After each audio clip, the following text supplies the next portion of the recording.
पौराणिक कथा के अनुसार भगवान विष्णु की तीन पत्नियां लक्ष्मी, गंगा और सरस्वती थी।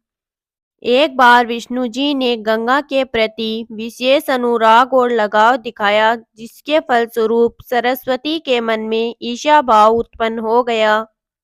सरस्वती तीनों पत्नियों के प्रति समान अनुरक्ति रखने के आयोजित सिद्धांत की उपेक्षा करके गंगा के प्रति आसक्ति दिखाने के लिए अपने पति विष्णु जी को खरी खोटी बातें सुनाने लगी। सरस्वती ने गंगा को भी आड़े हाथों लेकर दुर्वचन कहे। विष्णु जी पत्नियों के इस कलह को देखकर प्रसाद से बाहर चले गए।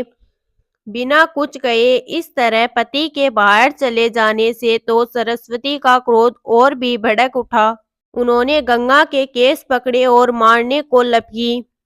लक्ष्मी ने बीच में आकर दोनों को शांत करने का प्रयास किया। इस पर सरस्वती ने लक्ष्मी को भी गंगा की सहायिका मानते हुए उनका अपमान किया और उन्हें बीच में आने के कारण वृक्ष हो जाने का शाप दे दिया। इधर गंगा अपने कारण निरपराध लक्ष्मी को दंडित होते देखकर अत्यधिक क्षुब्ध हो उठी और उन्होंने सरस्वती को भूतल पर नदी हो जाने का शाप दे दिया। सरस्वती भी पीछे नहीं रही, उन्होंने भी गंगा को मृतक की अस्थियां ढोने वाली नदी बनकर पृथ्वी तल पर बहने का शाप दे दिया। जब विष्णु जी अपने पार्षदों सहित लौटे तो उन्हें अपनी पत्नियों के परस्पर कलह और श्राप आदि का पूरा पता लगा। विष्णु जी ने लक्ष्मी की शांत वृत्ति, सहनशीलता और उदारता को देखकर केवल उसे ही पत्नी रूप में अपने पास रखना उचित समझा।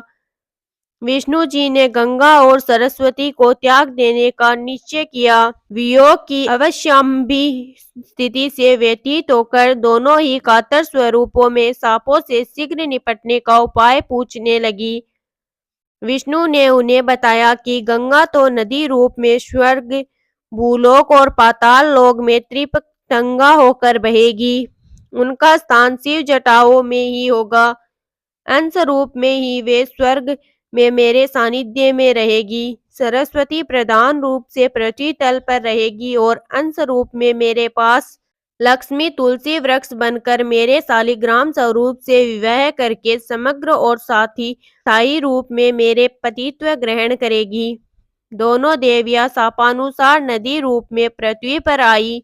पृथ्वी पर स्रोतों में जो जल दिखाई देता है उस सर का स्वामी सरस्वान कहलाता है और सरस्वान की पत्नी होने से सरस्वती सरस्वती कहलाई। सरस्वती नदी तीर्थ रूपा है। वे पाप नाश के लिए जलती अग्नि के समान है। यही गंगा और सरस्वती शाप के कारण भूलोक में नदी बनकर बहती है। राधा कृष्ण के शरीरों से उत्पन्न उनके स्वरूप का दर्शन कराने वाली गंगा अत्यंत पवित्र तीर्थ रूपा नदी है। भविष्य पुराणों में कहा गया है कि सरस्वती के शाप से भारतवर्ष में आई गंगा शाप की अवधि पूरी हो जाने पर यानी कलयुग की समाप्ति पर पुनः भगवान श्री हरि की आज्ञा से बैकुंठ चली जाएगी।